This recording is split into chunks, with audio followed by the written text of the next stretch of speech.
That's gonna be a long interview, man. Dating habits and red flags. They're side by side. My right side is my bad side, no. dude. Why is this making a difference? Just because you're a little taller and when you're looking into the... I'm looking into his eyes. It just There you go. right. So let's kick it off then. If you came with a warning label, what would it say? I feel like I would come with like one of those annoying tags that you had to cut out of your clothes with like 25 warning labels on there. So Do not tumble dry. yeah, that one for sure. I've seen a video of your apartment. Your washing habits aren't the best.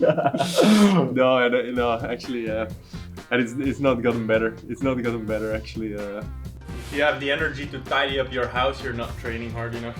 I just appreciate just the commitment to triathlon so much. I'm like, that's the dream. That's like every guy's dream, no? It's like, what does a guy need in life? And it's like a chair and a TV. Yeah, and that's about it. That's it. Yeah. That's it. But yeah, like a warning label. Maybe just that I'm complicated.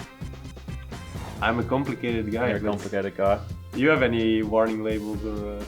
You could ask my girlfriend all these questions. She's probably got a massive list. She's like, oh, finally, no, I've got you here. Like, yeah, I do like kind of cleanliness, and it probably gets in the way a bit too much sometimes, you know? Like, something like... Well, I don't know, but... It's funny though, like, when I'm training, when I'm not training, it's completely different. Yeah, like, when I'm in a big training block, it's just like, I don't care, but when I'm not training, it's like, everything has to be like... Really? Yeah.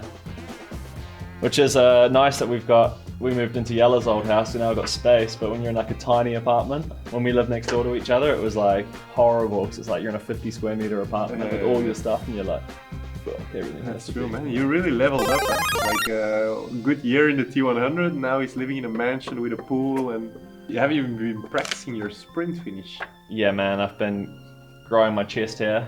I tried to grow a mustache, because I reckon that's why you got it over me last year. Didn't work. So I tried to grow some chest hair, didn't work. Did you practice like some running on like very undulating grass fields? Yeah. Unexpected. Just unexpected surfaces. Undulating grass fields. Just mixing it up, you know, and like, just turning corners and just don't know where the finish is either, you know. Just finding some random Belgium and some German dudes and just trying to outsprint them on the Via Verde. Well, I already saw some German dudes actually now up in Sierra Nevada were practicing barefoot running on the grass field, so that's the future, man. There might be some new tactics coming. Well, we can get surprised again this year. Yeah, it sounds like you're gonna have to run barefoot by the sounds of your luggage situation. Yeah, that's actually true. Yeah, we'll see about that, but that might be the thing. I don't know if nudity is allowed in T100, if there's any rules about it, but maybe that's the warning label we need, just like a censored on me the whole race. Yeah, just blur it out. They're side by side. Still side by side. Marten Van Riel's in front. Marten Van Riel cost me. I'll make an exception for you. You don't really need to work on your sprint finishes though, you know? No, I worked on it. Oh. No, I worked on everything except for my sprint finish because I think that, I think last year you were being too much of a green nature boy picking up your gel wrappers. And I think that, but that was very good of you. You're a very good boy. Thank you. But I mean, if that didn't happen, I don't know if I would have seen you again, because I was really, really dead after those first 2-3K of like trying to catch you up. So sprint finish, I'm still decently confident, although the gap was really, really small, so it was basically a coin flip. Yeah. Well, I guess we'll never know. Yeah, that's it. We'll just take Rico. We can take him to the sprint finish. Yeah. He's that Although guy. he like when you tell something about him, he suddenly improves it a lot though. Yeah, because 100%. people were saying he doesn't do good in heat. Yeah. And then he came out in Dubai swinging, so maybe he's got some kind of Usain Bolt speed this time. That was insane. Yeah. I was like running along being like, he'll blow up. Yeah. I blew up. Which T100 athlete do you think would be most likely to survive a zombie apocalypse? Definitely already not Mika, because he needs 10,000 calories a day. You're not gonna find that in a zombie apocalypse. By the sounds of things, Hayden, the way you can jump back from That is actually being true. that injured. he gets attacked by zombies, like they break a couple of arms, and he's still like 2 weeks later he's back. Probably pick Rico again. Yeah, that's true. I don't know. He seems like he's super like polite and kind and nice. But maybe he's too gentle. He would even be gentle to zombies. A zombie, yeah, that's true. Yeah. That's true. He'll just try and have a nice conversation or something. Yeah. Ask them what all went wrong in life. Yeah. What about the female side? I reckon Kaidi, Estonian blood, you know? That's a Viking woman. They probably already have zombies there. 1 million population, 500,000 zombies. That's why they're only a 1 million population. Yeah, that's true. Yeah. Would you have done anything differently in San Francisco last year? I think that means during the race. Yeah, I wouldn't have cared for the environment as much.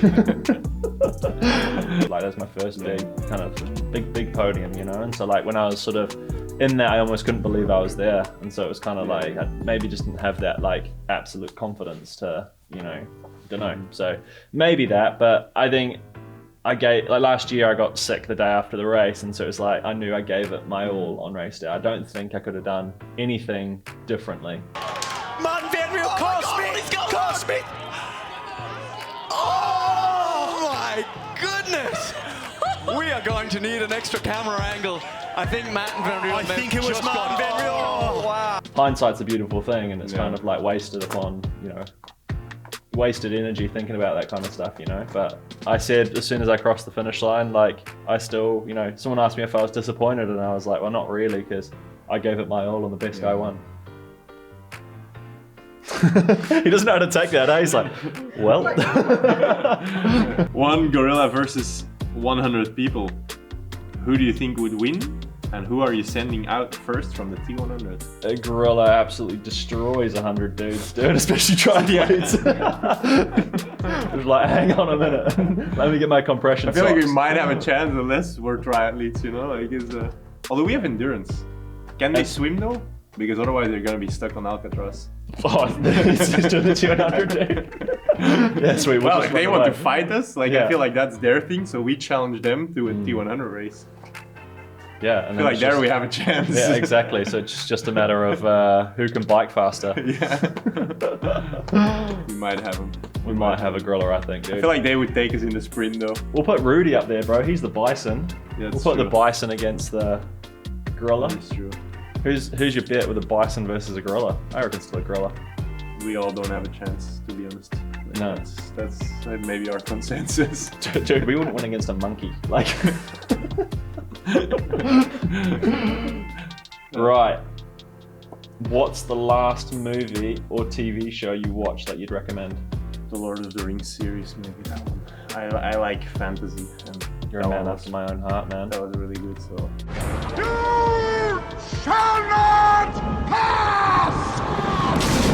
My people. Yeah. Actually, maybe it wasn't even that good, but it was just like bringing back the memories of like when you watched The Lord of the Rings for the first time, and yeah, I like. Have you been? You've been to New Zealand, yeah? Yes. Yeah. But I haven't seen any hobbits. You're too tall. You're too tall. I Be a New Zealand hobbit.